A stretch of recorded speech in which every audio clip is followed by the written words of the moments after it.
Hello, I am Jeff Hammond. For the second part of the Culminating course project, I chose to focus on 1970s, 1980s, and the 1990s. I chose these decades because they were at the peak of Toffler's third wave, which is the information age, and transitioned to what I believe is the fourth wave of communication. There were several key technological advances during this time. First, we had the personal computers were built in the early 70s. The invention of the Ethernet, the invention of cell phones, and the World Wide Web. Toffler spoke that characteristic of the electronic revolution suggests that one of the most powerful conservation strategies for energy-starved high-technology economies may well be the rapid substitution of low-energy third-wave industries for energy-wasting second-wave industries. Long before people had to use mainframe computers to go to a local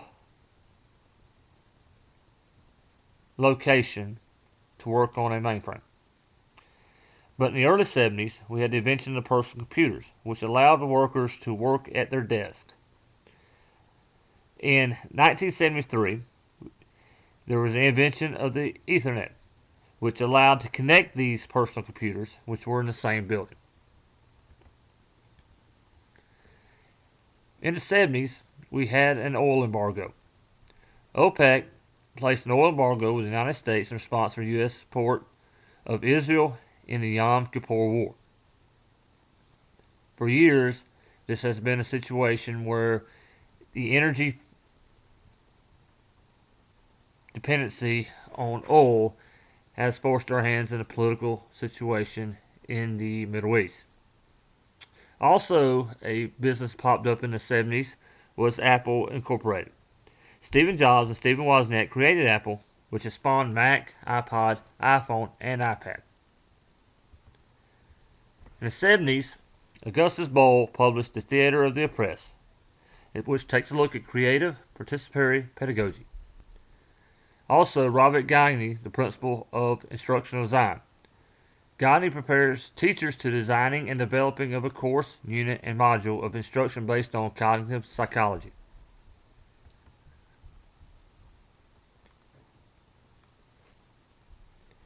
In 1975, Bill Gates formed Microsoft.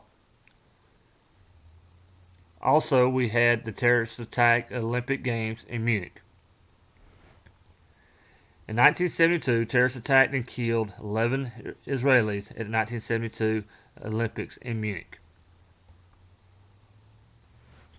Moving from the 70s to the 80s, Toffler is quoted by saying, "Instead of merely receiving our mental model of reality, we are now compelled to invent it and continually reinvent it."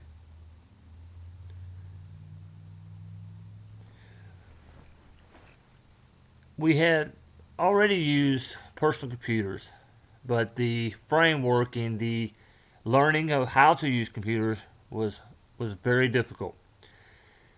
On November 20th, 1985, Microsoft invented Windows to allow users to point and click to make it easier for a user to interface with the computer. In 1988, a new form of upgrading a former technology was invented. It was a digital cell phone, which allowed the use of fax and messaging. It also allowed the use of different bandwidth, which made the phone more reliable.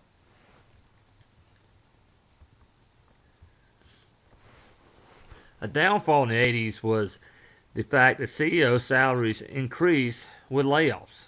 They were being rewarded for telling people they no longer had a job. On October 19th, 1987, the stock market fell in response to selling by program traders. This was called Black Monday. It was twice as bad as the stock market crash in 1929.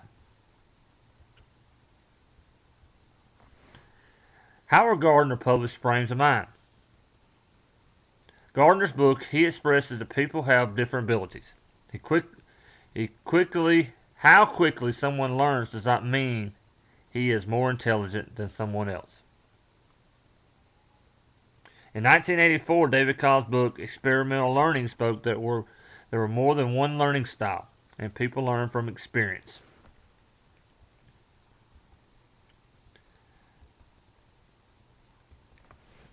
January 28, 1986, the Challenger space shuttle exploded, resulting in safer guidelines in place on shuttles.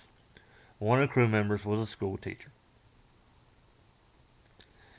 On November 9, 1989, the wall that separated western and eastern Germany fell. This marked the first time Germany would be won since World War II. Moving to the 1990s, Topper spoke, "The market is the structure through which goods and services are routed." On May 1st, 1990, the World Wide Web is a system of interlinking documents over the internet.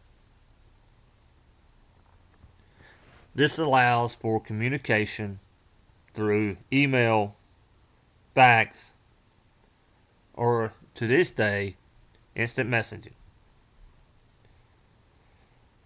Also in the 90s, we had the invention of the DVD. It was used to replace the CD-ROM, video cassettes, and audio CD.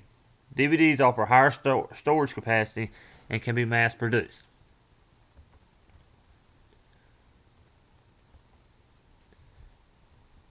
These two technology advances allowed for e-learning, which was the anywhere, anytime learning. E-learning is a distance course that uses the internet, interactive TV, and CD-ROM.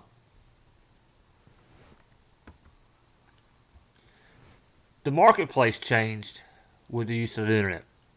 We have the creation of Amazon.com. This was started as an online source where consumers could buy books. Amazon.com grew into an online community that sold over $1 billion in goods by the late 1990s.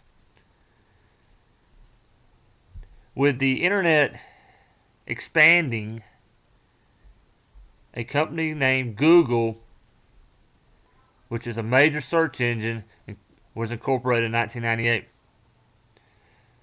Google now has its own search engine, email carrier, and cloud services where information may be stored.